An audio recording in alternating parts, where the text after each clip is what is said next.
وعلى آله وصحبه وسلم.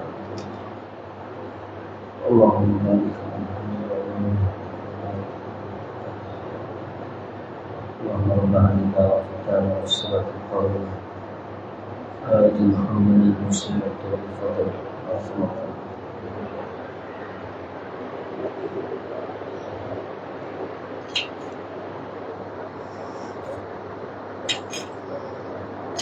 নিচে নিচে নিচে নিচে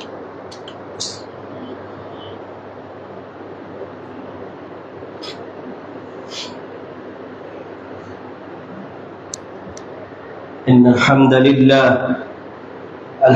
لله نحمده ونستعينه ونستغفره ونؤمن به ونتوكل عليه ونعوذ بالله من شرور أنفسنا وسيئات أعمالنا. من يهده الله فلا مضل له ومن يضلل فلا هادي له. وأشهد أن لا إله إلا الله وحده لا شريك له وأشهد أن محمدا عبد الله ورسوله الذي أرسله بالحق بشيرا ونذيرا وداعيا إلى الله بإذنه وسراجا منيرا. أما بعد فإن أصدق الحديث كتاب الله وأحسن الهدي هدي محمد صلى الله عليه وسلم وشر الأمور محدثاتها وكل محدثة بدعة وكل بدعة ضلالة وكل ضلالة في النار. فأعوذ بالله من الشيطان الرجيم. وأنفقوا في سبيل الله ولا تلقوا بأيديكم إلى التهلكة وأحسنوا إن الله يحب المحسنين. فيا أيها الناس إني أوصي نفسي وإياكم بتقوى الله حيث أمرنا الله سبحانه وتعالى في كلامه الحكيم. يا أيها الذين آمنوا اتقوا الله حق تقاته ولا تموتن إلا وأنتم مسلمون. يا أيها الذين آمنوا اتقوا الله وقولوا قولا سديدا يصلح لكم أعمالكم ويغفر لكم ذنوبكم ومن يطع الله ورسوله فقد فاز فوزا عظيما. أما بعد. যাবতীয় প্রশংসা সে আল্লাহ সুবহানাহু ওয়া তাআলার জন্য, যিনি আমাদেরকে অত্যন্ত মেহেরবানি করে প্রত্যেকটি সপ্তাহের ন্যায় আজকেও জুমার সালাত আদায় করার উদ্দেশ্যে খুতবার পূর্বেই মসজিদে আসার তৌফিক দিয়েছেন। সে আল্লাহ রাব্বুল আলামিনের মহা দরবারে তারই শিখানো ভাষায় তারই দেওয়া জবান দিয়ে কালিমাতুশ শুকর পেশ করছি, আলহামদুলিল্লাহ। অতঃপর সহস্র কোটি সালাত ও সালাম আমাদের প্রিয় নবী মুহাম্মদ মুস্তাফা সাল্লাল্লাহু আলাইহি ওয়াসাল্লামের প্রতি, যার দেখানো পথই মুক্তির পথ, যার দেখানো আদর্শই চূড়ান্ত আদর্শ, যাকে অনুসরণ করলে দুনিয়া এবং আখিরাতে সফলতা পাওয়া যায়, সেই নবীর উপর দরুদ, আল্লাহুম্মা সাল্লি আলাইহি আল্লাহুম্মা বারিক আলাইহি। সম্মানিত জুমার সালাতের মসজিদের মুসল্লিবৃন্দ, আজকের জুমার খুতবার সংক্ষিপ্ত আলোচনার আলোচ্য বিষয় আল্লাহ রাব্বুল আলামিনের মুহাব্বত। উক্ত বিষয়ের উপরে সংক্ষিপ্ত কথা বলার চেষ্টা করব। ওমা তাওফীকি ইল্লা বিল্লাহ আলাইহি তাওয়াক্কালতু ওয়া ইলাইহি উনীব সুবহানাকা লা ইলমা লানা ইল্লা মা আল্লামতানা ইন্নাকা আনতাল আলিমুল হাকীম। সম্মানিত প্রিয় উপস্থিতি, দুনিয়া প্রত্যেকটি মুসলমান, সে যদি নিজে মুশরিক হয়ে থাকে, তার পাশাপাশি মুমিন অথবা যারা মুনাফিক রয়েছে, যে কোনো মানুষকে যে মুসলিম দাবি করে তাকে যদি আমরা জিজ্ঞাসা করি যে তুমি কি আল্লাহকে ভালোবাসো, তাহলে সে নির্দ্বিধায়, বিনা সংকোচে, বিনা প্রশ্ন ব্যয়ে সে বলবে অবশ্যই আমি আল্লাহকে ভালোবাসি। এটা আমাদের সকলের দাবি যে আমরা আমাদের রবকে ভালোবাসি। কিন্তু আল্লাহ রাব্বুল আলামিনকে ভালোবাসার দাবি আমাদের সকলেরটাই কি সত্য হতে পারে, না মিথ্যা হওয়ার সম্ভাবনা আছে?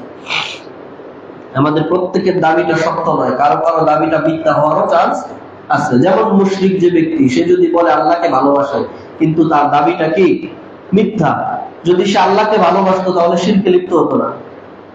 যে মুনাফিক, সে যদি বলে আমি আল্লাহকে ভালোবাসি, তাহলে তার দাবি মিথ্যা, কারণ সে ধোঁকা দিচ্ছে। যারা বিদআতি, তারা যদি বলে আমরা আল্লাহকে ভালোবাসি, তাহলে তাদের দাবি মিথ্যা, কারণ তারা দ্বীনকে পরিবর্তন করেছে, অথবা পরিবর্ধন করেছে, অথবা সংকুচিত করেছে, অথবা নতুন কিছু আবিষ্কার করেছে। এখন আমাদের দাবি সত্য মিথ্যা হওয়ার একটা ইহতিমাল থাকে, চান্স থাকে, সত্য হতে পারে, মিথ্যা হতে পারে।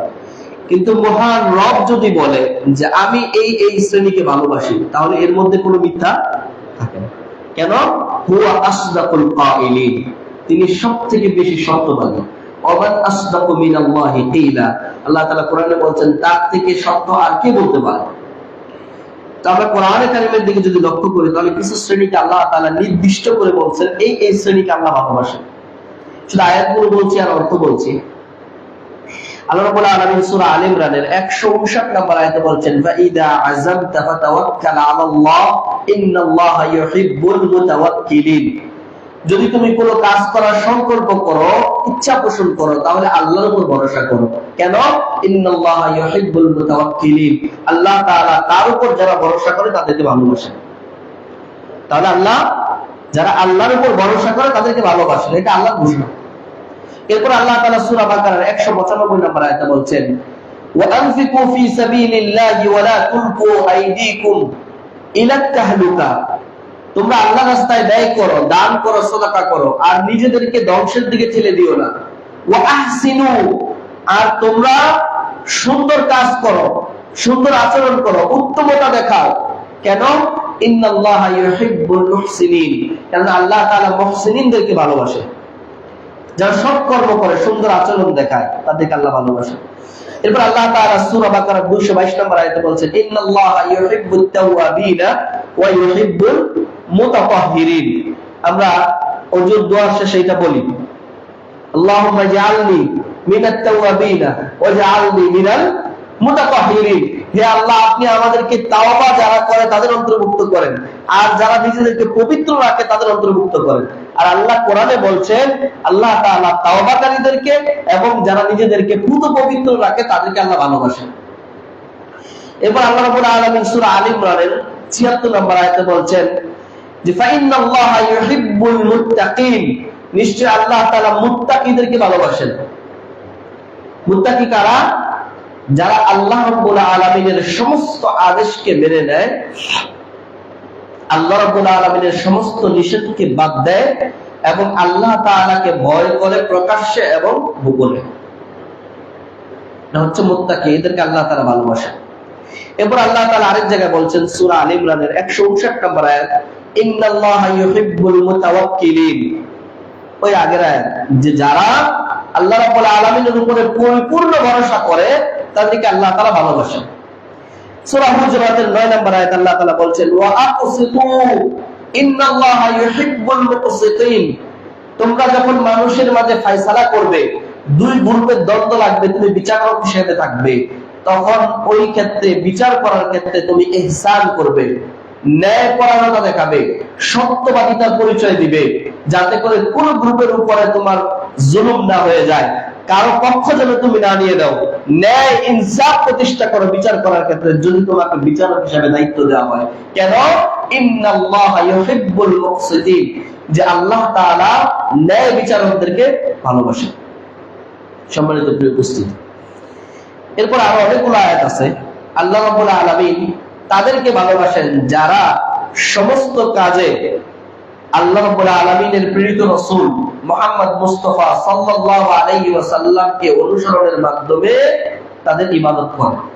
সূরা আলে ইমরানের 31 নম্বর আয়াত আল্লাহ তাআলা বলেন কুল ইন কুনতুম তুহিব্বুনাল্লাহ ফাত্তাবিউনি ইউহিব্বুকুমুল্লাহ, যে তুমি যদি দাবি করো যে তুমি আল্লাহকে ভালোবাসো, ওই যে একটু আগে বললাম প্রথম থেকে সবাই দাবি করে যে আল্লাহকে ভালোবাসো, যদি তুমি দাবি করো যে তুমি আল্লাহকে ভালোবাসো, তাহলে তোমার কাজ কি? ফাত্তাবিউনি, নবী আপনি তাদেরকে বলে দেন তারা যেন আপনার অনুসরণ করে, রাসূলের ইত্তেবা করে। যদি রাসূলের ইত্তেবা করে তাহলে তাদের আর দাবি করা লাগবে না যে তারা আল্লাহকে ভালোবাসে, আল্লাহ নিজে তাদেরকে ভালোবাসবেন। যদি তারা সমস্ত ইবাদতের সুন্নাহকে অনুসরণ করে, আল্লাহর নবীর পদ্ধতি অনুসরণ করে ইবাদত করে, তাহলে তাদের দাবি সত্য হোক মিথ্যা হোক, আল্লাহই তাদেরকে ভালোবাসবেন। শুধু কি তাই? ওয়াগফির লাকুম যুনুবাকুম, আর আল্লাহ তাআলা তাদের গুনাহকে ক্ষমা করে দিবেন। আল্লাহু গফুরুর রহিম, তিনি মহা ক্ষমাশীল। আর কাদেরকে আল্লাহ তাআলা ভালোবাসেন? সূরা সাফের 4 নম্বর আয়াত আল্লাহ তাআলা বলেন ইন্নাল্লাহা ইউহিব্বুল লাযীনা ইউকাতিলুনা ফী সাবিলিহি সাফফা কাআন্নাহুম বুনয়ানুম মারসুস, আল্লাহ তাআলা তাদেরকে ভালোবাসেন যারা আল্লাহর পথে লড়াই করে এবং দৃঢ় সুদৃঢ় মহা সীসাডালা প্রাচীরের মতো দাঁড়িয়ে যায় একজন আরেকজনকে সহযোগী হয়ে মহান রবের দ্বীনকে বিজয় করার জন্য, আল্লাহ রাব্বুল আলামিনের দ্বীনকে সমস্ত বাতিল ধর্মের উপরে বিজিত করার জন্য যারা আল্লাহর পথে দাঁড়িয়ে যায়, আল্লাহর রাস্তায় যারা জিহাদ করে, কিতাল করে, তাদেরকে আল্লাহ তাআলা ভালোবাসেন। সম্মানিত উপস্থিতি, আল্লাহ রাব্বুল আলামিন আমাদেরকে এই সমস্ত যাদেরকে আল্লাহ ভালোবাসেন তাদের অন্তর্ভুক্ত করে দেখ বলে আল্লাহুম্মা আমিন। এই যে আল্লাহ তাআলার ভালোবাসার কথা এতক্ষণ বললাম, যে আল্লাহ মুহসিনিনদের ভালোবাসেন, মুতাওয়াক্কিলিনদের ভালোবাসেন, তাওয়াবিনদের ভালোবাসেন, মুতাতাহহিরিনদের ভালোবাসেন, মুজাহিদিনদের ভালোবাসেন, হ্যাঁ, এরপরে যারা সুন্নাহ অনুসরণ করে তাদেরকে ভালোবাসেন। ভালোবাসা বিষয়টা আসলে কি? ভালোবাসা বিষয়টা কি? মানুষের মনের ভিতরে যে ভালোবাসা তৈরি হয় সেই ব্যাপারে আল্লাহ রাব্বুল আলামিনের একজন গোলাম, বিখ্যাত আলেম শাইখুল ইসলাম ইমাম ইবনুল কাইয়্যিম রাহিমাহুল্লাহ বলছেন যে আল মাহাব্বাতু হিয়াল মানজিলাতুল্লাতী তানাফাসু ফিহাল মুতানাফিসুন। মহাব্বত হচ্ছে এমন একটা দরজা, এমন একটা পর্যায়, যেই পর্যায়কে পৌঁছানোর জন্য, ওই পর্যায়টাকে যাওয়ার জন্য প্রতিযোগীরা পরস্পর প্রতিযোগিতা করে। মনজিলাতুল মাহাব্বা হচ্ছে এমন একটা জায়গা, যেই জায়গায় যাওয়ার জন্য সমস্ত প্রতিযোগীরা তারা একে অপরের উপর প্রতিযোগিতা করতে থাকে। আর এই মহাব্বতটা হচ্ছে হিয়া কুতুল কুলুব ওয়া গাদাউল আরহা ওয়া কুররাতু আইন। মহাব্বতটা হচ্ছে অন্তরের খাবার এবং অন্তরের রিজিক আর চক্ষুকে শীতল করার মতো একটা বিষয়। যেমন ধরেন কোন ব্যক্তি আল্লাহকে এত ভালোবাসে, কোন ব্যক্তি আল্লাহকে এত ভালোবাসে, যখনই আল্লাহ রাব্বুল আলামিনের কথা শুনে তার হৃদয় বিগলিত হয়ে চোখ দিয়ে পানি ঝরে যায়। আল্লাহ রাব্বুল আলামিনের কথাগুলো বলতে গেলে সে ভীত সন্ত্রস্ত হয়ে যায়, আল্লাহর কথা শুনলে সে কান্নাজড়িত কণ্ঠ হয়ে আসে, চোখ দিয়ে পানি পড়ে। কেন? তার হৃদয়ে আল্লাহর মহাব্বতকে সে গেড়ে নিয়েছে, তার হৃদয়ে অন্তরে মহাব্বত নামক খাবার পেয়ে গেছে, তার সমস্ত দেহ এমনকি আত্মাকে সে খাবার দিতে পেরেছে, তার চক্ষুকে শীতল করতে পারছে। কিসের মাধ্যমে? মহান রবের ভালোবাসার মাধ্যমে। সম্মানিত প্রিয় উপস্থিতি, মুমিন ব্যক্তি এমনকি মানুষ, মুমিন ছাড়াও মানুষদের মধ্যে এমন একটা অবস্থা আছে যে সে কাউকে না কাউকে ভালোবাসবে। মানুষের অন্তর এমন, সে কারো না কারো প্রতি ঝুঁকে যাবে, কারো না কারো প্রতি সে দুর্বল হবে, কাউকে না কাউকে সে মহব্বত করবে। এটা মানুষের অন্তরের অবস্থা। ইমাম ইবনুল কাইয়্যিম রাহিমাহুল্লাহ বলছেন আল কুলুবু জাওয়ালাতুন ইম্মা আন তাজাওয়ালা হাওলাস সামাই ওয়া ইম্মা আন তাজাওয়ালা হাওলাল খালাই। যে মানুষের অন্তর হচ্ছে অনেক বেশি ঘোরাঘুরি করে এমন একটা জিনিস। কলবকে কলব বলা হয় কেন? কলব মানে হচ্ছে যা পরিবর্তন হয়, একটু পর পরে পরিবর্তন হয়। দেখেন, আপনি ছোটবেলা আপনার অন্তর কি চাইতো? যে যদি 10টা টাকা পাইতাম বাবার থেকে, তাহলে একটা চকলেট, একটা চানাচুর, একটা ফুটকা, এই জিনিস কিনবো, ঘুরবো, খাবো। আর এখন আপনার কাছে মনে হয় 10 টাকার কথা, মনে হয় যদি 10 লাখ টাকা হইতো, কোন রকম একটা টিন শেড বাড়ি করে বাচ্চাদেরকে দিয়ে যেতে পারতাম, তারা থাকতো।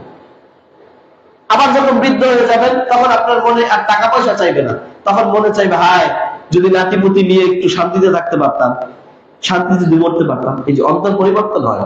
কখনো আপনার মহব্বত আপনার মায়ের আঁচলে, মাকে ছাড়া আপনি বাঁচতে পারেন না। একটু বড় হয়েছেন, এবার খেলার সাথী, আরো বড় হয়েছেন, বন্ধু বান্ধব, বিয়ে করছেন, এখন বউর প্রতি মহব্বত, সন্তান হয়েছে, সন্তানের প্রতি মহব্বত। পরিবর্তন হচ্ছে না কলব? এই জন্য এটার নাম কলব। ইবনুল কাইয়্যিম রাহিমাহুল্লাহ বলছেন এই কলব এত বেশি ঘোরাঘুরি করে, হয় সে আসমানের দিকে ঘোরাঘুরি করবে অথবা দুনিয়ার দিকে ঘোরাঘুরি করবে। এবার কার অন্তর কোন দিকে ঘুরে, এটা আমাদের বাছাই করতে হবে। আমাদের অন্তর কি আসমানের দিকে ঘোরাঘুরি করে, অর্থাৎ আল্লাহ, জান্নাত, জাহান্নাম, আল্লাহর মহব্বত, তার রহমত, এদিকে ঘোরাঘুরি করে, নাকি দুনিয়াবী বিষয়ের প্রতি ঘোরাঘুরি করে? এটা আমাদের বাছাই করতে হবে। তিনি আরো বলেন ইন্না হাযিল কুলুব জাওয়ালাতুন ফামিনহা মা ইউজাউইলু হাওলাল আরশ ওয়া মিনহা মা ইউজাউইলু হাওলাল হিশ। হিশ মানে হচ্ছে এই ভঙ্গুর দুনিয়া, হুতামুদ দুনিয়া আল ফানি, এই ভঙ্গুর দুনিয়ার প্রতি কিছু অন্তর ঘোরাঘুরি করে, আর কিছু অন্তর চায় আল্লাহ রাব্বুল আলামিনের আরশের সাথে সম্পর্ক হোক, অর্থাৎ আল্লাহর সাথে সম্পর্ক হোক। সম্মানিত প্রিয় উপস্থিতি, ইবনে কাইয়িম রাহিমাহুল্লাহ বলছেন, ইদা গুরিসাত শাজারাতুল মাহাব্বাতি ফিল কলব, যদি কেউ কারো অন্তরে মহাব্বত, ভালোবাসা নামক গাছকে রোপণ করতে পারে, তাহলে এই গাছ তাকে সারা বছর ফল দিবে। সে যখন খুশি তখন সে ফল পাইতে পারবে। যার বৃত্তি থাকবে জমিনে, আর আসমানে থাকবে তার প্রশাখা, শাখা প্রশাখা। যদি কেউ আল্লাহর মহাব্বত অন্তরে ঢুকাতে পারে, এর ফলাফল সে সারা বছর পাবে। সম্মানিত উপস্থিতি, তাহলে আসেন আমরা দেখি যে মহাব্বত আল্লাহ যদি তৈরি হয় কারো মনের ভিতরে, যদি মহাব্বত আল্লাহ তৈরি হয় কারো ভিতরে, তাহলে সে কি কি ফল পেতে পারে। ইবনে কাইয়িম তো বললেন যে এই গাছ যদি কেউ রোপণ করতে পারে, তাহলে সে সারা বছর এটার ফলাফল পাবে। ফলাফলগুলো আসলে কি, চলেন আমরা দেখার চেষ্টা করি সংক্ষিপ্ত সময় ইনশাআল্লাহ। এক নাম্বার, কেউ যদি আল্লাহ রাব্বুল আলামিনের মহাব্বত তার অন্তরে তৈরি করতে পারে, তাহলে সে ঈমানের স্বাদ পাবে। কি পাবে? ঈমানের স্বাদ। ঈমানের কি স্বাদ হতে পারে? না, আমরা মনে করি যে খাবার শুধু জিহ্বা দিয়ে চেটে খাই, ওইটারই স্বাদ হতে পারে। এটা ছাড়াও অনেক কিছু স্বাদ আছে। যেমন সুন্দর প্রকৃতির স্বাদ আছে। কোন সুন্দর প্রকৃতি দেখলে আপনি হাত পা ছেড়ে দিয়ে বলেন, না কি সুন্দর অবস্থা, এটা একটা স্বাদ।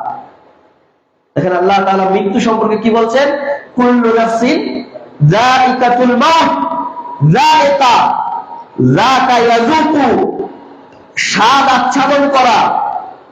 মৃত্যুর স্বাদ কিভাবে আচ্ছাদন করবে, অর্থাৎ মৃত্যুর কষ্ট সে ভোগ করবে। তার মানে সমস্ত স্বাদ জিহ্বা দিয়ে চাকা হয় না, কিছু স্বাদ অন্তর দিয়ে অনুভব করা যায়। ঠিক তেমনি ভাবে কোন ব্যক্তি যদি আল্লাহর মহাব্বত তার দিলের ভিতরে স্থাপন করতে পারে, তাহলে সে ঈমানের স্বাদ পাবে। যে ঘোষণা আল্লাহর নবী সাল্লাল্লাহু আলাইহি ওয়াসাল্লাম সহিহ মুসলিমের 59 নম্বর আয়াতে বলছেন, আনাস রাদিয়াল্লাহু তাআলা আনহু হাদিস বর্ণনা করছেন, তিনি বলেন আল্লাহর নবী সাল্লাল্লাহু আলাইহি ওয়াসাল্লাম বলেন, সালাতুন মান কুননা ফীহি ওয়াজাদা বিহিন্না হালাওয়াতাল ঈমান। তিনটা জিনিস যার ভিতরে থাকবে সে ঈমানের স্বাদ পাবে। এক, মান কানা আল্লাহু ওয়া রাসূলুহু আহাব্বা ইলাইহি মিম্মা সিওয়াহুমা, যে ব্যক্তি দুনিয়ার সমস্ত কিছু থেকে আল্লাহ এবং তার রাসূলকে বেশি ভালোবাসে, সে ঈমানের স্বাদ পাবে। তার কাছে তার সন্তান বেশি প্রিয় নয়, আল্লাহ এবং রাসূল বেশি প্রিয়। তার স্ত্রী তার কাছে বেশি প্রিয় নয়, আল্লাহ এবং রাসূল প্রিয়। তার দুনিয়া তার কাছে প্রিয় নয়, আল্লাহ এবং রাসূল বেশি প্রিয়। এবং সমস্ত কিছু থেকে যে আল্লাহ এবং রাসূলকে বেশি প্রিয়, বেশি ভালোবাসার পাত্র বানাতে পারে, তাহলে সে ঈমানের স্বাদ পাবে। দুই নাম্বার, ওয়া আন্না ইউহিব্বুল মারআ লা ইউহিব্বুহু ইল্লা লিল্লাহ, আর কোন ব্যক্তি অন্য আরেক ব্যক্তিকে ভালোবাসে কেবলমাত্র আল্লাহর জন্য, আল্লাহ এবং রাসূলের জন্য ভালোবাসে, অন্য কিছুর জন্য কাউকে ভালোবাসে না। এজন্য অন্য আরেক হাদিসে আসছে, মান আহাব্বা লিল্লাহি ওয়া আবগাদা লিল্লাহি ওয়া আ'তা লিল্লাহি ওয়া মানা লিল্লাহি ফাকাদ ইসতাকমালাল ঈমান, ওয়া ফি রিওয়ায়াতিন ফাকাদ ইসতাকমালা ঈমানাহু। যে ব্যক্তি দান করলো আল্লাহর জন্য, দান করা থেকে বিরত থাকলো আল্লাহর জন্য, বিরাতি জায়গায় দান করে নাই, কোন গান সিনেমার আয়োজনে দান করে নাই, যাত্রা পালায় দান করে নাই, বিয়ে শাদীর অনুষ্ঠানে ডেক্সিট বাজানো হবে ওইটার জন্য অর্থ ব্যয় করে নাই, আল্লাহকে খুশি করার জন্য ওই জায়গায় দান করা থেকে বিরত থেকেছে। আর আল্লাহর খুশির জন্য মাদ্রাসাতুল মাদিনায় দান করেছে, মাদ্রাসাতুল মাদিনার মসজিদে দান করেছে, বিভিন্ন সহিহ আকীদার দ্বীনি প্রতিষ্ঠানে দান করেছে, তাহলে আর আল্লাহর জন্য কাউকে ভালোবেসেছে। যখনই ওই ব্যক্তির মধ্যে কোনো ত্রুটি বিচ্যুতি, আল্লাহদ্রোহী তার কাজ দেখা গিয়েছে, তাকে সংশোধন করার পরও সে ফিরে আসেনি, তাকে ছেড়ে দিয়েছে, ত্যাগ করেছে তার সাথে সঙ্গ, কেন? সে আল্লাহদ্রোহী কাজে লিপ্ত, সে গুনাহের কাজে লিপ্ত, তাকে সংশোধন করার পরও সে ঠিক হয় নাই, তার থেকে ফিরে এসেছে আল্লাহকে খুশি করার জন্য। এই চার কাজ যে করতে পারে, আল্লাহর নবী সাল্লাল্লাহু আলাইহি ওয়াসাল্লাম বলছেন, এই ব্যক্তি তার ঈমানকে পরিপূর্ণ করে নিল, তার ঈমান পরিপূর্ণ। যে এখানেও যে ব্যক্তি আল্লাহর জন্য, রাসূলের জন্য কাউকে ভালোবাসবে, সে ঈমানের স্বাদ পাবে। আরেক হাদিসে ওই যে সাবাতুল ইউযিল্লুহুমুল্লাহু ফি যিল্লিহি ইয়াওমা লা যিল্লা ইল্লা যিল্লু, যে 7 শ্রেণীর মানুষকে আল্লাহ তাআলা আরশের ছায়ার নিচে স্থান দিবেন, যেদিন কোনো ছায়া থাকবে না। তাদের এক শ্রেণী কারা?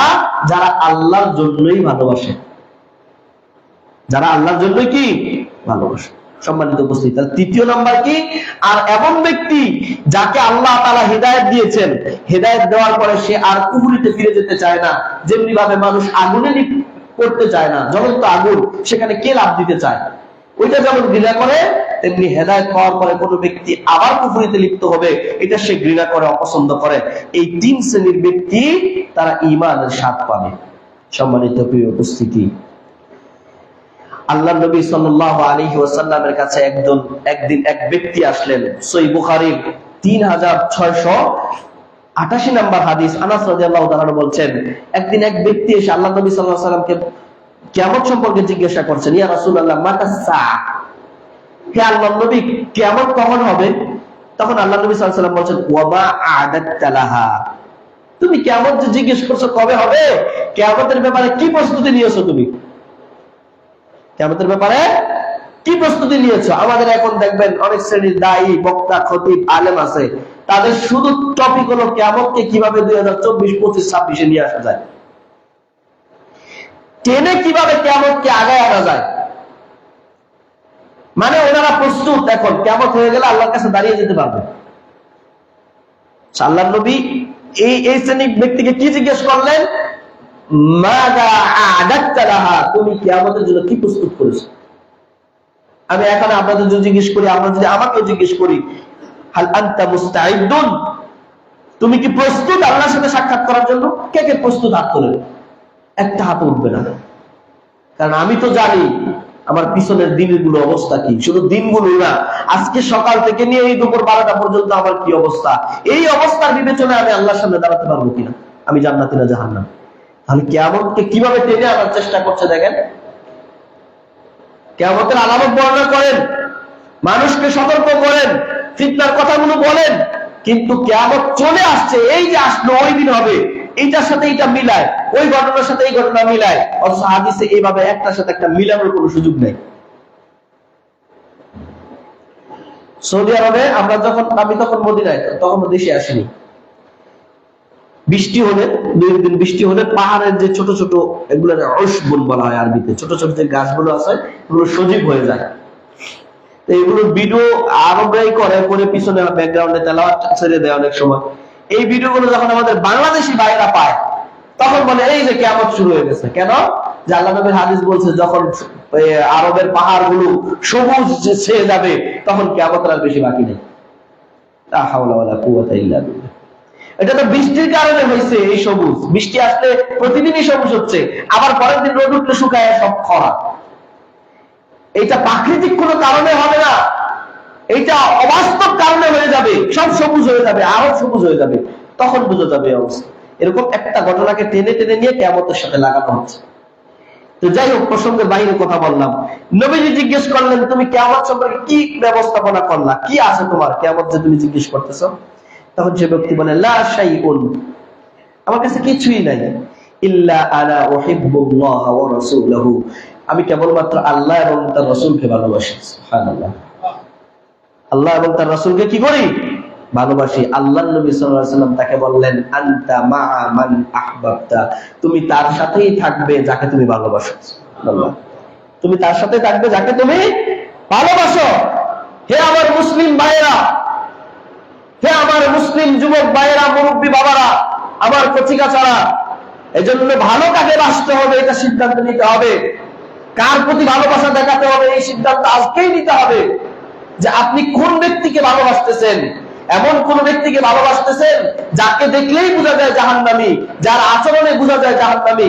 যদি আমি কাউকে জাহান্নামী বানাচ্ছি না, এই অধিকার দেওয়া হয় নাই, কিন্তু তার কাজগুলো সব জাহান্নামে যাওয়ার কাজ,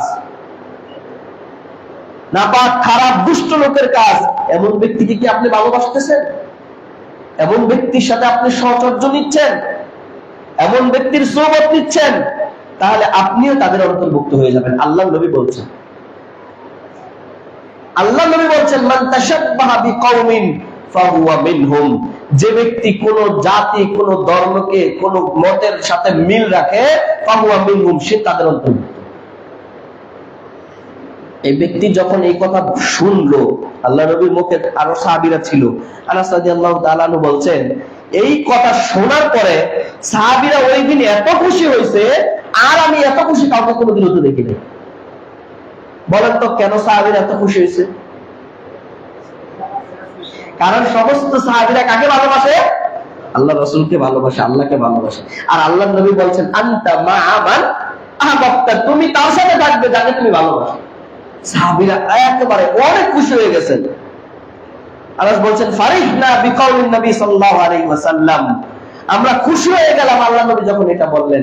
তখন আনাস রাদিয়াল্লাহু আনহু আরো বলছেন যে ফাআনা উহিব্বুন নাবিয়্যা ওয়া আবা বকরিন ওয়া উমারা ওয়া আরজু আন আকুনা মাআহুম বিহুব্বি ইয়াহুম ওয়া ইন লাম আ'মালু বিমিথলি আ'মালিহিম।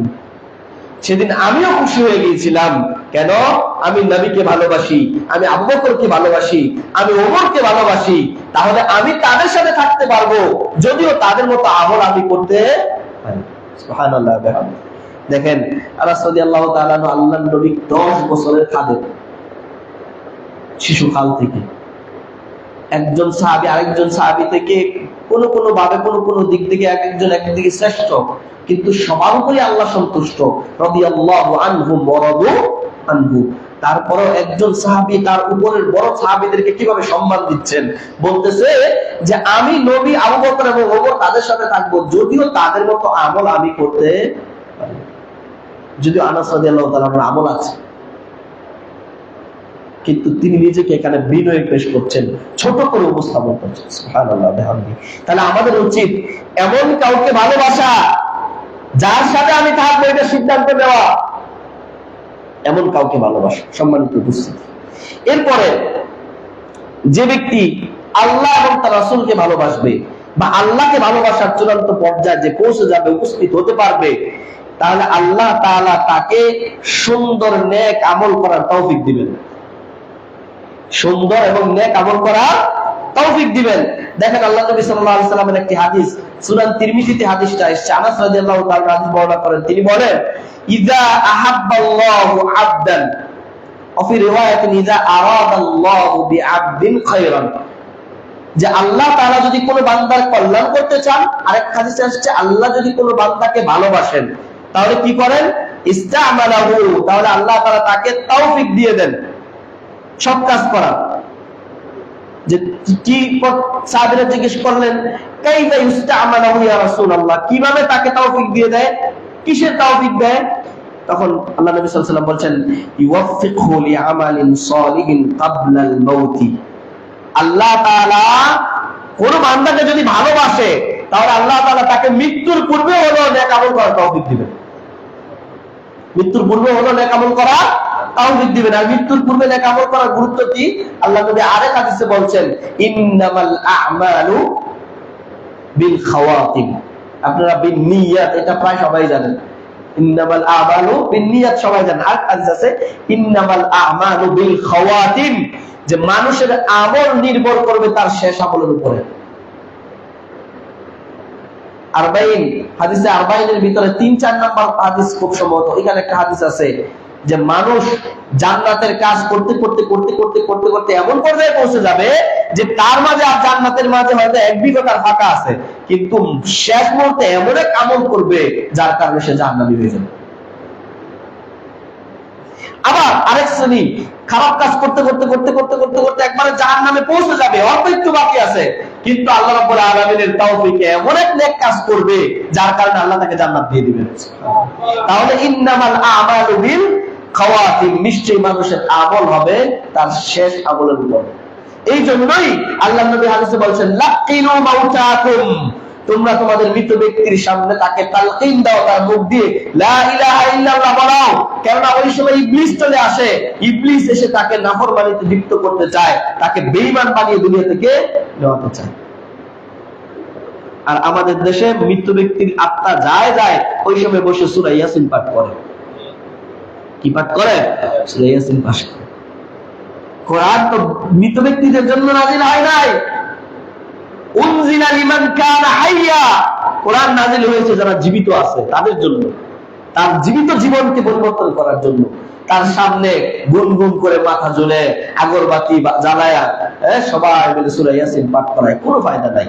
এটা তো করে করেই মরার পরে মরে গেছে লাশ, তার সামনে চতুর্পাশে বসে কোরআন পাঠ করতেছে। আল্লাহ নবী বলছেন লাকিনু মাউতাকুম, মৃত ব্যক্তির পাশে এসে তাকে তালকিন দাও লা ইলাহা ইল্লাল্লাহ, যেভাবে আল্লাহ নবী করতেন। তার চাচার কাছে গিয়েছিলেন, দেখেন আল্লাহ নবী তার চাচাকে বলছেন লা ইলাহা বলেন, মুহাম্মদুর রাসূলুল্লাহ বলতে হবে লা ইলাহা ইল্লাল্লাহ বলেন। ওই সময় ইবলিস চলে আসছে। ইবলিস কে? আবু জাহেল। ওই সময় ইবলিস হলো আবু জাহেল। সে বলতেছে আবু তালিব, তুমি তোমার বাপ দাদার ধর্মকে ত্যাগ করবা? ঈমানদার বলতেছে আল্লাহ, বার্তাবাহক বলতেছে লা ইলাহা ইল্লাল্লাহ বলেন, আর ইবলিসের বার্তাবাহক বলতেছে তুমি কি তোমার বাপ দাদার ধর্ম ছেড়ে দিবা? পরবর্তীতে কাফের অবস্থায় মারা গেল। আল্লাহর নবী তার এক খাদেমের বাড়িতে গেলেন, যে ইহুদির সন্তান ছিল, তার খাদেম অসুস্থ দেখতে গেলেন। আল্লাহর নবী বুঝলেন সে মারা যাবে, বললেন ইয়া গোলাম কুল আশহাদু আল্লা ইলাহা ইল্লাল্লাহ ওয়া আন্না মুহাম্মাদার রাসূলুল্লাহ, তুমি বলো যে আমি সাক্ষ্য দিচ্ছি আল্লাহ ছাড়া কোনো মাবুদ নাই, সত্যিকার অর্থে কোনো ইলাহ নাই, আর মুহাম্মদুর রাসূলুল্লাহ তার প্রেরিত বান্দা এবং রাসূল। ওই গোলাম তার বাবার দিকে তাকালো। বাবার দিকে তাকানো মানে বাবার থেকে শুনতে চাচ্ছে যে মুহাম্মদ সাল্লাল্লাহু আলাইহি ওয়াসাল্লামের কথা মানবে কিনা। বাবা ইহুদি, সে বলতেছে আতে আবুল কাসেম, নবীর ছেলের নাম আবুল কাসেম, বড় ছেলের নাম, এই জন্য বলা হয় আবুল কাসেম। এটা আরবদের বৈশিষ্ট্য, বড় জনের নাম ধরে ডাকা। আমরা তো আমাদের দেশে ডাকি এই আব্দুর রহিমের বাপ এদিকে আসেন, ডাকি না? আরবরা এরকম ডাকতো, নামই ভুলে যেত বাচ্চা সন্তান হলো। ইহুদি বলতেছে আতে আবুল কাসেম, আবুল কাসেমের আনুগত্য করো, সে যা বলছে তা মেনে নাও। পরবর্তী ওই ইহুদি গোলাম আল্লাহর নবীর কথায় সাড়া দিয়ে শাহাদাত পাঠ করে মৃত্যুবরণ করলেন। নবী ঘর থেকে বের হয়ে তার সাথে সঙ্গীদের বললেন আল্লাহ তাআলা তাকে জাহান্নাম থেকে বাঁচিয়ে দিয়েছে। তাহলে শেষ মুহূর্তের উপর ভিত্তি করবে আপনি মুমিন থাকবেন নাকি মুশরিক হিসেবে মারা যাবেন বা বেঈমান হিসেবে মারা যাবেন।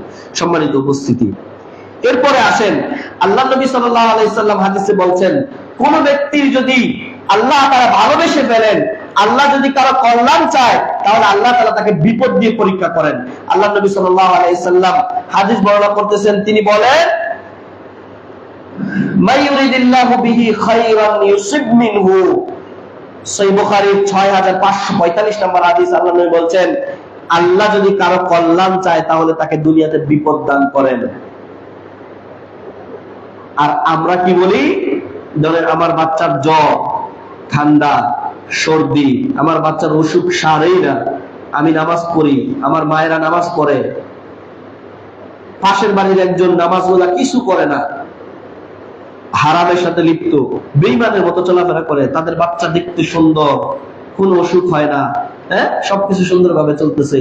তখন আমাদের মায়েরা কি বলে যে এত নামাজ রোজা করি, আল্লাহ শুধু আমাদেরই চোখে দেখে? বলে কি বলে না যে এত নামাজ রোজা করি, আল্লাহ এত ডাকাডাকি করি, আল্লাহ কি শুধু আমাদেরই চোখে দেখে? পাশের বাড়িতে একজন তো কত নাফরমানি করে, তার সন্তানের তো কিছু হয় না। আমি এত দিনদার, দিনের কাজ করি, আমাকে অসুখ হতে হয়? আপনি আমি তো জানি না আল্লাহ যাকে দুনিয়াতে সুখ দিচ্ছে তার আখিরাতের কোনো অংশ নাই, তার আখিরাতের কোনো অংশ নাই। আর যাকে আল্লাহ তাআলা দুনিয়ায় যন্ত্রণা দিয়ে কষ্ট দিয়ে নিয়ে যাচ্ছে, আল্লাহ চায় তার এই বন্ধু তার সাথে এমন ভাবে সাক্ষাৎ করুক তার কোনো গুনাহ নেই। কেন?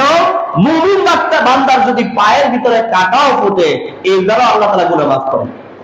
এমনকি কারো যদি জ্বরে আক্রান্ত হয়, তার দ্বারা আল্লাহ গুনাহ মাফ করেন। কেউ যদি টেনশনে থাকে, সেটা দ্বারা আল্লাহ গুনাহ মাফ করে দেয়। যে আল্লাহ নবী বলছেন, যদি কারো কল্যাণ আল্লাহ চায় তাহলে তাকে আল্লাহ তাআলা দুনিয়ায় বিপদ দান করেন।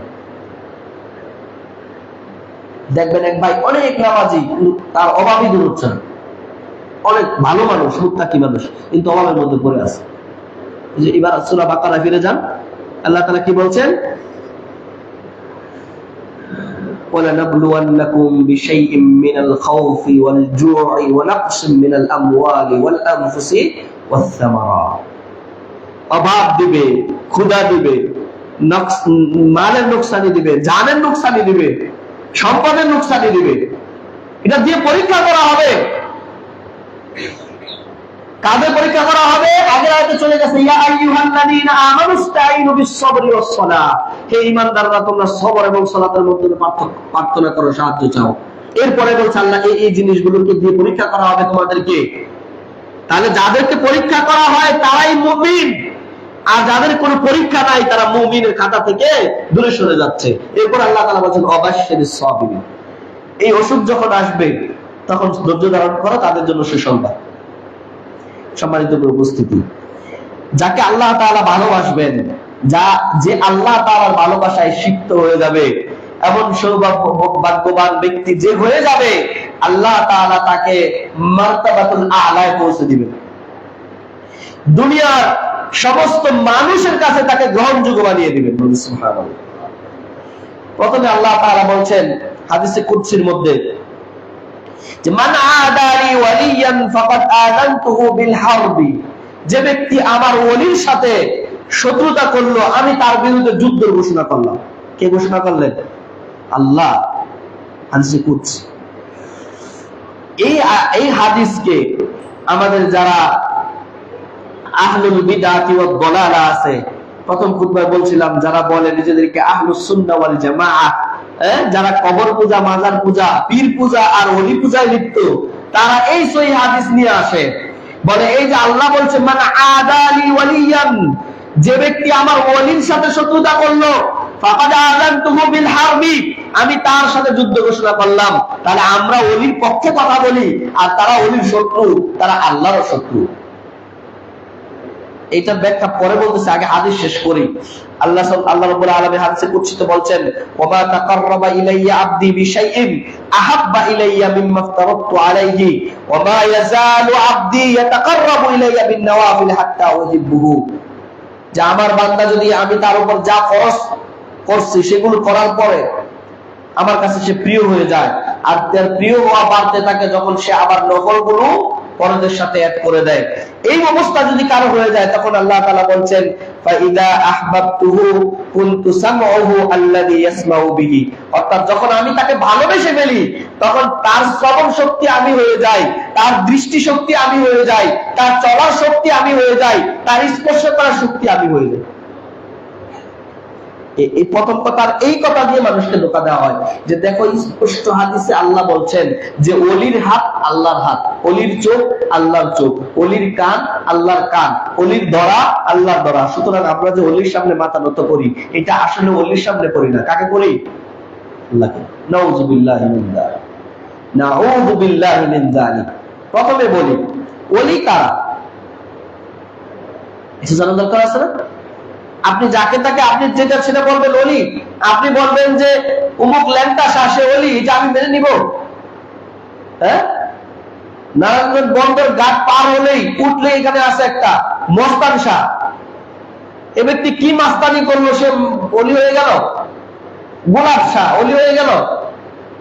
আর এই সব ওলিদের পিছনে শাহ লাগানো?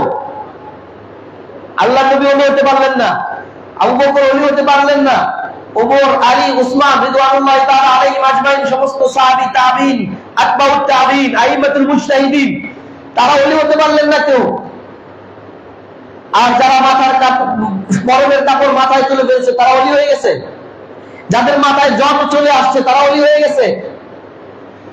যে যার গায়ের কাপড় যত কম সে তত বড় ওলি, আর যে কিছুই পরে না সে তো একবারে খাজা বাবা, সে মানাফিল্লায় পৌঁছে গেছে। আল্লাহর ভাষায় ওলি কারা? আল্লাহ সুবহানাহু ওয়া তাআলা সূরা ইউনূসের 63 নম্বর আয়াতে ওলির পরিচয় দিচ্ছেন। দেখেন, আলা ইন্না আউলিয়া আল্লাহি লা খাউফুন আলাইহিম ওয়া লা হুম ইয়াহজানুন, আল্লাহ তাআলা বলছেন জেনে রাখো, সাবধান, নিশ্চয়ই আল্লাহর ওলিদের কোনো ভয় নাই, কোনো টেনশন নাই। আল্লাহ যদি এই আয়াত এতটুকুই রেখে দিতেন তাহলে আর ব্যাখ্যার সুযোগ থাকতো না, এই হাদিসের মতন এরকম ভুল ব্যাখ্যা করতে। কিন্তু আল্লাহ তাআলা পরবর্তীতে স্পষ্ট করে দিচ্ছেন যে ওলিদের যে কোনো টেনশন নাই, ভয় নাই। তারা কারা? আল্লাযীনা আমানু ওয়া কানু ইয়াত্তাকুন, তারাই ওলি যারা ঈমান আনয়ন করে আর আল্লাহকে ভয় করে। যারা ঈমান আনয়ন করে আর আল্লাহকে ভয় করে, তাহলে আল্লাহকে ভয় করার নাম সালাত পড়া, আল্লাহকে ভয় করার নাম পর্দা করা, আল্লাহকে ভয় করার নাম হালাল খাওয়া, হারাম থেকে বেঁচে থাকা, আল্লাহকে ভয় করার নাম হলো সত্য কথা বলা, আল্লাহকে ভয় করার নাম মদ, গাঁজা, হারাম মাদক দ্রব্য থেকে বেঁচে থাকা। এর নাম হলো ওলি, ঈমান আনয়ন করার পরে আমলে সালেহ করা। আর যে ব্যক্তি সারা দিন গাঁজা খায়, নাম দিয়েছে গঞ্জিকা সেবন করে, কি সেবন করে? গঞ্জিকা সেবন করে। আরেক পাগল বলতেছে যে বাংলাদেশের আইনে এত পয়েন্ট খাওয়া জায়েজ আছে, বাংলাদেশের আইন দিয়ে জায়েজ বানাচ্ছে। আর বলতেছে যদি এটা হালালই না হতো তাহলে আল্লাহ তাআলা এটা তৈরি করলে কেন? তাহলে ওর কাছে আমার একটা জবাব ছিল, আল্লাহ তাআলা তো পায়খানা তৈরি করছে। হ্যাঁ, আল্লাহ পায়খানা আল্লাহ সৃষ্টি না? সব সৃষ্টি তো আল্লাহ। আল্লাহ তাআলা কুকুর সৃষ্টি করছেন, আল্লাহ তাআলা শূকর তৈরি করছেন, তাহলে সেগুলো হালাল। আল্লাহ তাআলা সাপ তৈরি করছেন, সেগুলো হালাল। এরপরে বলতেছে যদি এটার মধ্যে কোনো কল্যাণ না থাকতো তাহলে ভারত থেকে এত সিকিউরিটি তারা থাকার পরও এটা সেবকের হাতে পৌঁছায় কিভাবে? তার মানে এটার মধ্যে কোনো কল্যাণ আছে? লা হাওলা ওয়ালা কুওয়াতা ইল্লা বিল্লাহ। তাহলে ওলি কারা? যারা আল্লাহকে ভরসা করে, আল্লাহকে ভয় করে আর ঈমান আনয়ন করে। যদি এমন অবস্থায় আপনি পৌঁছে যেতে পারেন আর সমস্ত ফরজ কাজগুলো করেন আর নফল কাজের মাধ্যমে নিজের মর্যাদা বাড়ান, তাহলে আল্লাহ তাআলা বলছেন হাদিসে কুদসিতে, তার দেখা আমার দেখা, তার হাত দিয়ে ধরা আমার হাত দিয়ে ধরা, তার চলা আমার চলা। এর ব্যাখ্যা কি? এর ব্যাখ্যা হচ্ছে যখন সে কোনো কিছু করতে যাবে, দেখতে যাবে, সেখানে আমার সাহায্য থাকবে। যখন সে কোথাও যাবে কাজ করার জন্য, আমার রহমত তার সাথে থাকবে। যখন সে কোনো কিছু বলতে যাবে, আমার রহমত থাকবে, আমার সাহায্য থাকবে, আমি তাকে দেখব। এই হলো হাদিসের ব্যাখ্যা। সম্মানিত প্রিয় উপস্থিতি, যদি কেউ আল্লাহর মহব্বত নিজের মধ্যে স্থাপন করে নিতে পারে, সর্বশেষ হাদিস, তাহলে আল্লাহ রাব্বুল আলামিন তাকে দুনিয়ায় কবুল করে নেবেন, সমস্ত মানুষের কাছে তাকে কবুলিয়ত দিয়ে দিবেন। আল্লাহ নবী সাল্লাল্লাহু আলাইহি সাল্লামের সাহাবী আবু হুরায়রা রাদিয়াল্লাহু তাআলা আনহু, ইমাম বুখারী এবং মুসলিম তারা দুজনই হাদিসটা নিয়ে আসছেন। তিনি বলছেন, আল্লাহ নবী সাল্লাল্লাহু আলাইহি ওয়াসাল্লাম বলেন, ইদা আহাব্বাল্লাহু আবদান, যদি আল্লাহ তাআলা আরশ আজিমের উপর থেকে দুনিয়ার কোন বান্দাকে ভালোবেসেন, তখন নাদা জিবরিলা, আল্লাহ তাআলা জিবরিলকে ডাক দেন, হে জিবরিল শোনো, ইন্নাল্লাহা ইউহিব্বু ফুলানান, আল্লাহ তাআলা ওই ব্যক্তিকে ভালোবাসেন, ফাআহিব্বুহু, তুমিও তাকে ভালোবাসো। আল্লাহ ওই ব্যক্তিকে ভালোবাসেন, তুমি তাকে ভালোবাসো। ফায়ুহিব্বুহু জিবরিল, তখন জিবরিল তাকে ভালোবাসে। এরপরে জিবরিল আলাইহিস সালাম আহলুস সামাই, সমস্ত আসমানের ফেরেশতাদেরকে ডাক দেন, এই শোনো সমস্ত ফেরেশতারা, আল্লাহ তাআলা অমুক ব্যক্তিকে ভালোবাসে, আমি জিবরিল অমুক ব্যক্তিকে ভালোবাসি, তোমরা সবাই অমুক ব্যক্তিকে ভালোবাসো। তখন সমস্ত আসমানবাসী ফেরেশতারা ওই ব্যক্তিকে ভালোবাসে। তাহলে আল্লাহ ভালোবাসলো, জিবরিল ভালোবাসলো, সমস্ত ফেরেশতারা ভালোবাসলো। এরপরে সমস্ত দুনিয়াবাসীর কাছে আল্লাহ তাআলা তাকে গ্রহণীয়তা করে দেন, গ্রহণযোগ্য। যদি সে আল্লাহর ভালোবাসা পায় তাহলে দুনিয়ার সমস্ত মানুষের কাছে সে গ্রহণীয় হয়ে যায়। এই যে আল্লাহ তাআলার পক্ষ থেকে এই ভালোবাসা, পরস্পরের মধ্যে হৃদ্যতা তৈরি হওয়া, পরস্পরের আন্তরিকতা মহব্বত তৈরি হওয়া, এটা আল্লাহর পক্ষ থেকে, এটা আল্লাহর কাছে চাইতে হবে। হ্যাঁ, এই জন্য আল্লাহ তাআলা নবী দোয়া শিখিয়ে দিয়েছেন, আল্লাহুম্মা ইন্নী আসআলুকা হুব্বাক ওয়া হুব্বা মান ইউহিব্বুক ওয়া হুব্বা আমালিন ইউকাররিবুনি ইলা হুব্বিক। হে আল্লাহ, আমি আপনার ভালোবাসা চাই। আল্লাহুম্মা ইন্নী আসআলুকা হুব্বাক ওয়া হুব্বা মান ইউহিব্বুক, আর ওই ব্যক্তির ভালোবাসাও চাই যে আপনাকে ভালোবাসে। আপনার ভালোবাসা চাই, আপনাকে যে ভালোবাসে সেই ভালোবাসাও চাই, আর এমন আমল যা আপনার কাছে পৌঁছে দেয় ওই আমল করার তৌফিকও চাই। আল্লাহ নবী শিখিয়ে দিয়েছে। তাহলে আল্লাহর পক্ষ থেকে এই যে আমাদের পরস্পরের মধ্যে বন্ডিং, ভালোবাসা, এটা আল্লাহর পক্ষ থেকে। আল্লাহ তাআলা কোরআনুল কারীমে সূরা আনফালের মধ্যে বলছেন, ওয়া আল্লাফা বাইনা কুলুবিকুম লাউ আনফাকতা মা ফিল আরদি জামিআন মা আল্লাফতা বাইনা কুলুবিকুম। আল্লাহই তোমাদের যে আরব সংস্কৃতি, তোমরা যে পরস্পর দ্বন্দ্বে লিপ্ত হয়ে থাকতে, বিশেষ করে আওস এবং খাজরাজ, মদিনার দুই পুত্র, সারা জীবনের যুদ্ধ, তাদের মধ্যে মহব্বত কে সৃষ্টি করে দিলেন? আল্লাহ সৃষ্টি করে দিয়েছেন। আল্লাহ নবীকে আল্লাহ বলেন, আপনি যদি দুনিয়া সমস্ত কিছু দান করে দিতেন আল্লাহর রাস্তায়, তাদের মধ্যে মহব্বত তৈরি করতে পারতেন না। আল্লাহ করে দিয়েছিলেন। সম্মানিত উপস্থিতি, এমন মহব্বত তৈরি হয়েছিল আল্লাহ নবীর প্রতি তাদের। আপনার হুনাইনের যুদ্ধ যখন হয়, হুনাইনের যুদ্ধ শেষ হওয়ার পরে আল্লাহ নবী মক্কার যারা মুহাজির সাহাবী, গরিব, তাদেরকে বেশি বেশি আপনার গনিমতের মাল দিতে লাগলেন। সহিহ বুখারীর 4330 নম্বর হাদিসটা পাবেন। আল্লাহ নবী তাদেরকে বেশি দিতে লাগলেন, নাও। এটা আনসার সাহাবীরা যারা মদিনা থেকে আল্লাহ নবীর সাথে আসছে, তারা এই বিষয়টা লক্ষ্য করছে। তাদের মনটা একটু খারাপ হয়ে গেছে। যে আল্লাহ নবী ওদেরকে বেশি বেশি দিচ্ছে, আমরা তো ইসলামের জন্য অনেক কিছু করছি, মুহাজিরদেরকে জায়গা দিছি, থাকার জায়গা দিছি, এমনকি একাধিক স্ত্রী সেটাকে তালাক দিয়ে তাদেরকে দিয়ে দিয়েছি, আল্লাহ নবী মক্কায় এদেরকে বেশি দিচ্ছে। আল্লাহ নবী তাদের অবস্থা বুঝতে পারলেন, বুঝে বলছেন, তোমরা কি পরস্পর দ্বন্দ্বে লিপ্ত ছিলে না? আল্লাহ কি আমার মাধ্যমে তোমাদের মধ্যে মোহাব্বত তৈরি করে নাই? তোমরা কি পথভ্রষ্ট ছিলে না? আল্লাহকে আমার মাধ্যমে তোমাদেরকে হেদায়েত দেয় নাই? তোমরা কি গোষ্ঠী দলে বিভক্ত ছিলে না? আল্লাহকে আমার মাধ্যমে তোমাদেরকে পরস্পর সম্প্রীতি তৈরি করে নাই? তোমরা কি গরিব ছিলে না, দরিদ্র ছিলে না? আল্লাহকে আমার মাধ্যমে তোমাদেরকে সম্পদশালী করে নাই? এরপর আল্লাহ নবী বলছেন, শোনো আমার সাহাবীরা, তাহলে কেন তোমরা রাসূলের ডাকে কুণ্ঠাবোধ করছো? তোমরা কি এতে সন্তুষ্ট নও যে মক্কার মুহাজিররা ধন সম্পদ নিয়ে মক্কায় ফিরে যাবে, আর তোমরা মুহাম্মদ রাসূলুল্লাহকে নিয়ে মদিনায় ফিরে যাবে?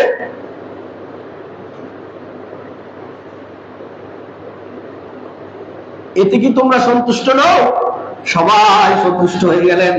দুনিয়ার সম্পদ তাদের কাছে তুচ্ছ হয়ে গেল, তারা দুনিয়ার সর্বশ্রেষ্ঠ সম্পদ মুহাম্মদুর রাসূলুল্লাহকে তাদের সাথে পেয়ে গেল। যেন আল্লাহ নবী সাল্লাল্লাহু আলাইহি সাল্লাম আর মক্কায় যান নাই, গোটা জিন্দেগি মদিনায় কাটিয়ে দিলেন। হায়াতের শ্রেষ্ঠ মদিনায় হলো, চিরস্থায়ী দাফনটাও মদিনায় হলো। সম্মানিত প্রিয় উপস্থিতি, এর নাম ভালোবাসা। যদি ভালোবাসা এমন হয়, তাহলে দুনিয়ার কোন সম্পদ সেই ভালোবাসায় ব্যাঘাত ঘটাতে পারে না। সেজন্য ভালোবাসা হতে হবে ইখলাসের সাথে, ভালোবাসা হতে হবে আল্লাহর সন্তুষ্টির জন্য। সেটা আল্লাহকে ভালোবাসেন আর দুনিয়ায় কোনো মুসলিম ভাইকে ভালোবাসেন। সম্মানিত প্রিয় উপস্থিতি, আল্লাহ রাব্বুল আলামিন আমাদের সমস্ত ভাইদেরকে আল্লাহর ভালোবাসা অর্জন করার তৌফিক দান করুক, আল্লাহুম্মা আমিন। আজকের সংক্ষিপ্ত খুতবা আমাকে এবং আপনাদেরকে আমল করার তৌফিক দান করুক, আল্লাহুম্মা আমিন। আকুলু কওলি হাযা আস্তাগফিরুল্লাহ লি ওয়া লাকুম ওয়া লিসাইরিল মুসলিমিনা মিন কুল্লি যামবিন ফাস্তাগফিরুহু ইন্নাহু হুয়াল গফুরুর রহিম।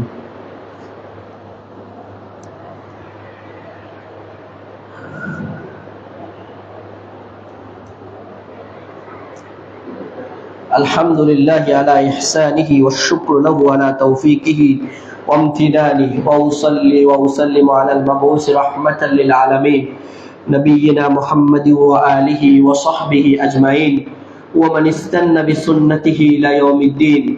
أما بعد، فقد قال الله تعالى في كلامه الحكيم: إن الله وملائكته يصلون على النبي يا أيها الذين آمنوا صلوا عليه وسلموا تسليما. اللهم صل على محمد وعلى آل محمد كما صليت على إبراهيم وعلى آل إبراهيم إنك حميد مجيد. اللهم بارك على محمد وعلى آل محمد كما باركت على إبراهيم وعلى آل إبراهيم إنك حميد مجيد. সম্মানিত প্রিয় উপস্থিতি, আল্লাহ রাব্বুল আলামিন আমাদের সকলকে মহান আল্লাহর ভালোবাসা পাওয়ার তৌফিক দান করুক, আল্লাহুম্মা আমিন। আমাদের সকলকে আল্লাহ তাআলাকে ভালোবাসার তৌফিক দান করুক, আল্লাহুম্মা আমিন। আমরা যেন দুনিয়া থাকতে সমস্ত কিছুকে থেকে আল্লাহ এবং তার রাসূলকে চূড়ান্ত ভালোবাসা দিতে পারি, আল্লাহ সেভাবে আমাদের কবুল এবং মঞ্জুর করুক, আল্লাহুম্মা আমিন। আমাদের অনেকে অসুস্থ আছি, আল্লাহ তাআলা আমাদের সকলের অসুস্থতাকে শিফায়ে কামিলা আজিলা দান করুক, আল্লাহুম্মা আমিন। আমাদের মা বাবা, ভাই বোন, আত্মীয় স্বজন, কারো সন্তান, কারো বন্ধু, কারো শ্বশুর শাশুড়ি, কারো দাদা দাদি যদি থেকে থাকে, তারা যারা অসুস্থ আছে, আল্লাহ তাআলা তাদেরকে শিফায়ে কামিলা দান করুক, আল্লাহুম্মা আমিন। যারা আমাদের মধ্য থেকে মৃত্যুবরণ করেছে, আমাদের আত্মীয় স্বজনদের মধ্য থেকে বা মুসলিম ভাইদের মধ্য থেকে, প্রত্যেকের কবরের আযাবকে আল্লাহ তাআলা ক্ষমা করে দিক, আল্লাহুম্মা আমিন। বিশেষ করে আমাদের মাদ্রাসার ৪র্থ শ্রেণীর ছাত্রী মারিয়াম, আমাদের অত্যন্ত আদরের মেয়ে, বেশ কিছুদিন যাবত অসুস্থ আছে, আল্লাহ তাআলা তাকে সিহায়ে আমেলা কামেলা আজলা দান করুক, আল্লাহুম্মা আমিন। আল্লাহ তাআলা তাকে সুস্থতা দান করুক, আবার পাঠদানে মনোযোগী হওয়ার তৌফিক দান করুক, আল্লাহুম্মা আমিন। এরকম করে আমাদের যত বাচ্চা আছে, আমার নিজের বাচ্চাটা অসুস্থ বেশ কিছুদিন যাবত, আল্লাহ তাআলা তাকে সুস্থতা দান করুক, আল্লাহুম্মা আমিন। সম্মানিত উপস্থিতি, আমরা যে আলোচনা করেছি সেগুলো আল্লাহ তাআলা আমাদের মানার তৌফিক দান করুক, আল্লাহুম্মা আমিন। আল্লাহুম্মা আইজ্জাল ইসলাম ওয়াল মুসলিমিন, আল্লাহুম্মা আযিল্লাশ শিরকা ওয়াল মুশরিকিন, আল্লাহুম্মা আনসুর মান নাসারা দীন মুহাম্মাদিন ওয়াজআলনা মিনহুম, আল্লাহুম্মা আখযুল মান খাযালা দীন মুহাম্মাদিন ওয়া লা তাজআলনা মিনহুম, আল্লাহুম্মা আনসুর বিলাদানা বাংলাদেশ, আল্লাহুম্মা ইহফাজ বালাদানা বাংলাদেশ, আল্লাহুম্মা ইহফাজ বালাদানা বাংলাদেশ, اللهم ارحم بلادنا بنغلاديش، اللهم احفظ الإسلام والمسلمين بنغلاديش. اللهم كن ناصرا لإخواننا في فلسطين. اللهم كن ناصرا لإخواننا في فلسطين. اللهم كن وليا لإخواننا في فلسطين. اللهم احفظ بلادنا بنغلاديش. اللهم تقبل هذه المدرسة. اللهم تقبل هذه المدرسة واحفظها من الكيد الكائدين ومن الحسد الحاسدين ومن الحقد الحاقدين. اللهم اجعل هذه المدرسة دائما إلى يوم الدين، واخرج منها علماء الذين ينصروا الإسلام ويبلغوا الدين. ربنا هب لنا من أزواجنا وذرياتنا قرة أعين واجعلنا للمتقين إماما. ربنا لا تزغ قلوبنا بعد إذ هديتنا وهب لنا من لدنك رحمة إنك أنت الوهاب. رب ارحمهما كما ربياني صغيرا.